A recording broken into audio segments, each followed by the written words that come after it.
जैन बेटा, class 8th math में जो है हम एक चैप्टर स्टार्ट करेंगे आज से, अलजेब्रिक एक्सप्रेशन।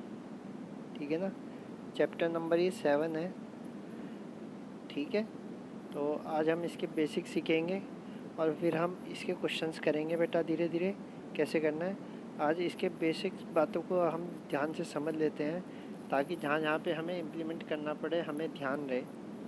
क्लियर है। तो बेटा सबसे पहले इसमें है कांस्टेंट।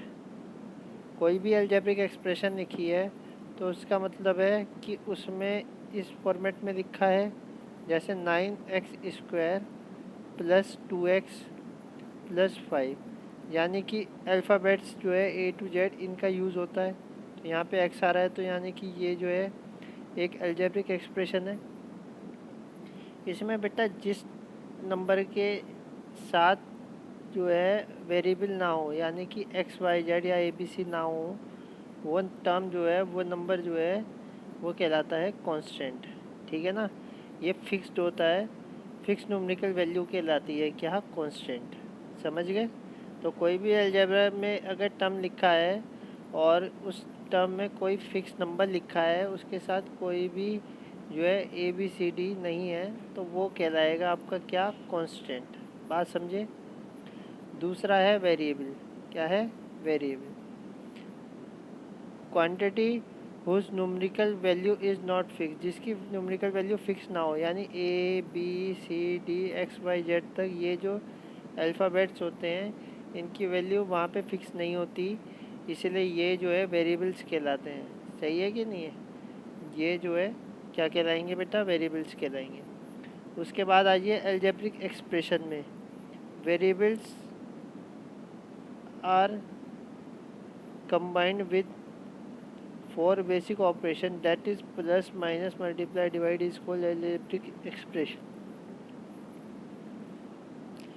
अगर वेरिएबल्स को कंबाइन कर दें किसके साथ, बेसिक ऑपरेशंस के साथ। बेसिक ऑपरेशन क्या होते हैं, प्लस होता है, माइनस होता है, डिवाइड होता है और मल्टीप्लाई होता है। ये हमारे बेसिक ऑपरेशंस हैं बेटा।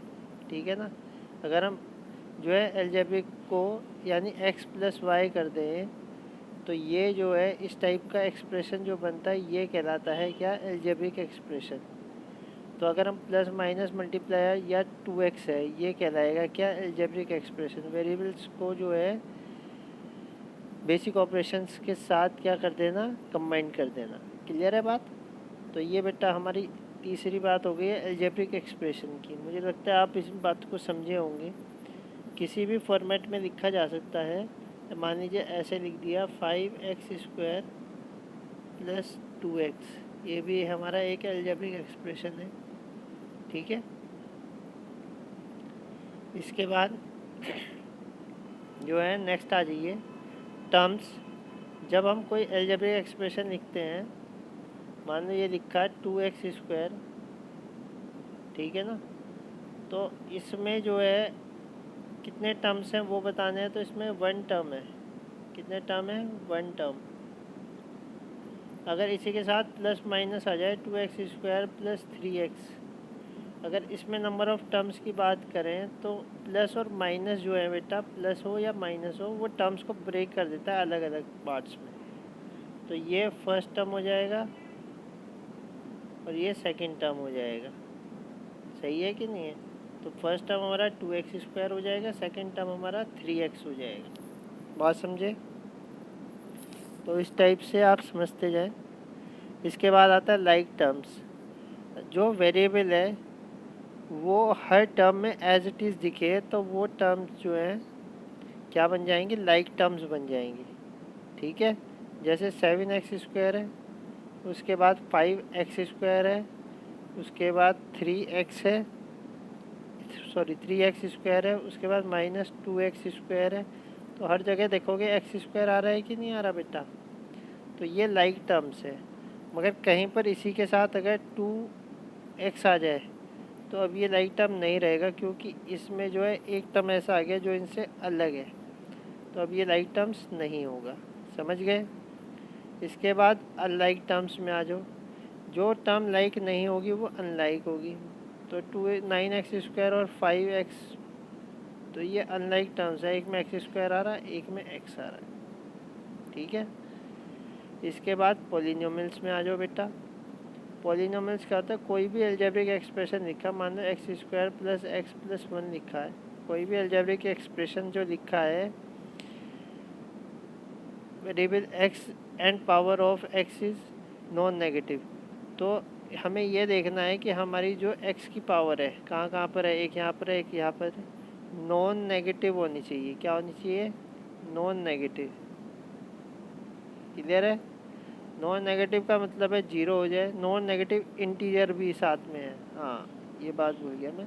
नॉन नेगेटिव इंटीजर, इंटीजर का मतलब 0 हो, 1 हो, 2 हो, 3 हो, 4 हो, प्लस माइनस के साथ हो, चाहे इंटीजर क्योंकि प्लस माइनस होता है, -1, -2, -3, प्लस में हो इंटीजर या माइनस में हो, नॉन जीरो होने चाहिए, तो जीरो को छोड़ दीजिएगा बस, ठीक है ना, ये नहीं होना चाहिए। और नॉन जीरो पॉजिटिव का है तो नेगेटिव भी नहीं होने चाहिए, ठीक है ना। ये तो मैंने इंटीजर बता रहा था मैं आपको। अगर केवल हम दोबारा से समझ लीजिए, अगर केवल नॉन नेगेटिव, ठीक है ना, इंटीजर्स की बात करें, ये तो इंटीजर बता दी मैंने आपको, non negative integer, non negative integer की बात करें तो नॉन नेगेटिव इंटीजर में बेटा आपको ध्यान में रखना है क्या, कि 1 आ जाए, 2 आ जाए, 3 आ जाए, यानी कि नेचुरल नंबर्स की तरह से आ जाए, ठीक है ना। तब तो इसकी पावर, अगर x की पावर नेचुरल नंबर की तरह रहेगी तब तो ये पॉलिनोमियल होगा, अदरवाइज़ पॉलिनोमियल नहीं होगा। जैसे अगर ये टर्म बन जाए आपका क्या, x की पावर -2 + 5x + 3, तो अब ये क्या नहीं होने का, पॉलिनोमियल नहीं होने का। क्यों, क्योंकि इसकी पावर जो है नेगेटिव बन गई है बेटा x की, ठीक है ना। तो ये आप ध्यान में रखिएगा। फ्रैक्शन में भी नहीं होनी चाहिए, यानी x की पावर 1/2 + 3, अगर ये एक्सप्रेशन बन रहा है तो x की पावर फ्रैक्शन में हो गई है, इस वजह से ये भी क्या नहीं होने का, पॉलिनोमियल नहीं होने का। सही है, बिल्कुल सिंपल है, ये बात समझना। x की पावर चेक करनी है, जैसे यहाँ 4 है, यहाँ पे 2 है, यहाँ पे 1 है, जहाँ कुछ ना हो वहाँ पे समझ लो 0 है, ठीक है ना।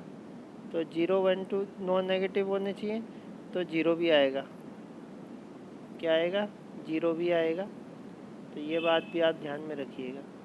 मैं वहाँ पे शायद 0 एलिमिनेट करा दिया, मगर 0 भी है नॉन नेगेटिव में, ठीक है ना, ये हो जाएगा।